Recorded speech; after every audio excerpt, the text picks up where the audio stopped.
ഈ 4 നീഡിൽസും നമുക്ക് അത്യാവശ്യമാണെന്നൊന്നും ഞാൻ പറയണില്ല കേട്ടോ. എന്നാലും ഈ 24 സൈസ് നമ്മുടെ കയ്യിൽ എന്തായാലും വേണം.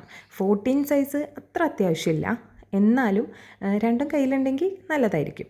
പിന്നെ നമുക്ക് വന്നിട്ട് വേറെ 2 ചെറിയ നീഡിൽസ്, അതായത് സർദോഷിയും ചെറിയ ഷുഗർ ബീഡ്സും എല്ലാം ചെയ്യാൻ പറ്റിയ 2 നീഡിൽസും കൂടി ഞാൻ എടുത്ത് വെച്ചിട്ടുണ്ട്. അതിൽ ഒരെണ്ണം നമുക്ക് അത്ര അത്യാവശ്യമില്ല, പക്ഷേ മറ്റേത്, അതായത് ഏറ്റവും സ്ലിമ്മായിട്ട് നമ്മളിതിൽ കാണുന്നില്ലേ, ഇത് നമുക്ക് അത്യാവശ്യമില്ല കേട്ടോ.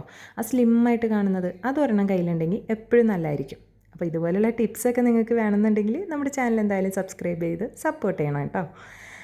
അപ്പോൾ ഈ നീഡിൽ ഇത് അത്യാവശ്യമായിട്ട് കയ്യിൽ വേണം. അതുപോലെ നമ്മൾ പറഞ്ഞ ആ 24 സൈസും, അത് രണ്ടും നമ്മുടെ കയ്യിൽ അത്യാവശ്യമായിട്ട് വേണം കേട്ടോ. പക്ഷേ 4 എൻ്റെ കയ്യിലുണ്ട്, അത് ജസ്റ്റ് കാണിച്ചെന്നേ ഉള്ളൂ. ഓക്കെ. പിന്നെ ഇത് നമുക്ക് ഫ്ലിപ്കാർട്ടിലും ആമസോണിലും അതുപോലെ എല്ലാ നമ്മുടെ ടൈലറിങ് ഷോപ്സിലെല്ലാം നമുക്ക് അവൈലബിൾ ആണ്.